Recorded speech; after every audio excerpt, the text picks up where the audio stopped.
ahadi yangu binafsi pamoja na ahadi zilizoahidiwa kwenye ilani ya Chama cha Mapinduzi ilikuwa ni kufanya kazi kwa nguvu zangu zote, kwa weledi wangu wote, kuhakikisha tunainua uchumi wa mtu mmoja mmoja wa jimbo la Kwimba kupitia shughuli zetu za kilimo. Ndugu zangu, lazima sisi kama wananchi wa jimbo la Kwimba tuwe na mikakati ya namna gani tutainuka kiuchumi. Sisi wananchi wa jimbo la Kwimba, kakangu Shilogela, we are predominantly small scale farmers. Sisi ni wakulima wadogo wadogo. Sisi kama wakulima wadogo wadogo hatuna nguvu ya kutosha kuzalisha kwa tija. Huko nyuma tumekuwa tukifanya kilimo cha kuzoea, ni kwa sababu ya ukosefu wa nyenzo na hali zetu za uchumi. Tulikuwa hatuwezi kuwa na kipato cha kumiliki zana bora za kilimo. Tulikuwa hatuna uwezo wa kupata mbegu bora.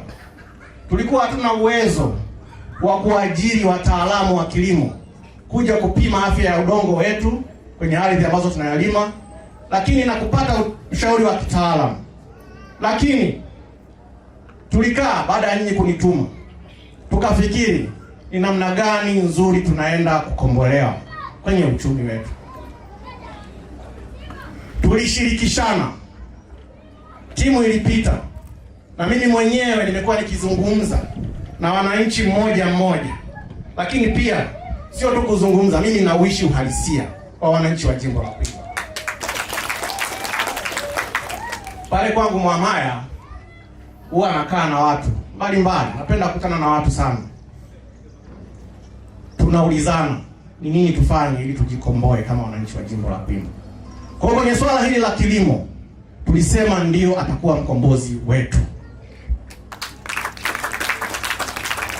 Baada ya kulitambua hilo, tukasema tufanyeje sasa? Nyinyi mkaniambia, mbunge, tutafutie suluhu ya mazao yetu tunayoyalima. Tutafutie suluhu ya soko la mazao tunayoyalima. Tutafutie suluhu ya namna gani tunaweza tukazalisha kwa tija. Na mimi nilisema nijitoe. Nikasema tuanze kwa umoja, tutaenda, lakini tukiwa mmoja mmoja hatutaweza kupiga hatua kubwa. Tukakubaliana tuungane kwenye vikundi kila kata. Tuvisajili vikundi vyetu ili tuwe na nguvu. Na usajili huo tumeshaufanya tayari, ndugu zangu wananchi wa jimbo la Kwimba. Na sasa mimi mbunge nimeamua kwa roho moja, nimekunjua nafsi nikasema nilete kila kata trekta moja ambayo itatusaidia kwenye shughuli zetu za kilimo. Na nikasema azma yangu nataka niiguse angalau kila kaya ya jimbo la Kwimba. Mheshimiwa Mkuu wa Wilaya, jimbo la Kwimba lina kaya 1046. Hii ni kwa mujibu wa sensa ya mwaka 2022.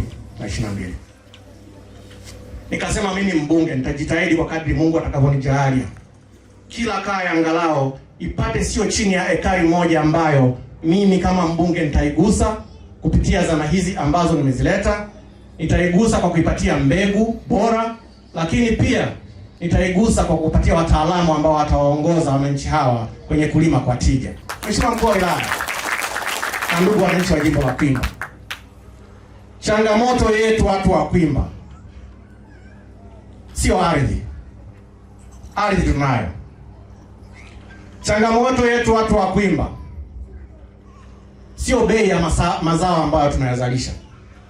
Changamoto yetu kubwa ni tija.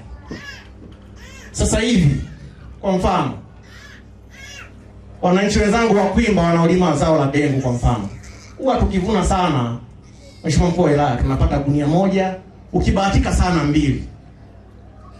Lakini tunapoenda kulima ekari moja, huwa tunatumia angalau vitini, tunaita vitini, visado vile, vitini 2 mpaka 3 kwenye kupanda ekari moja.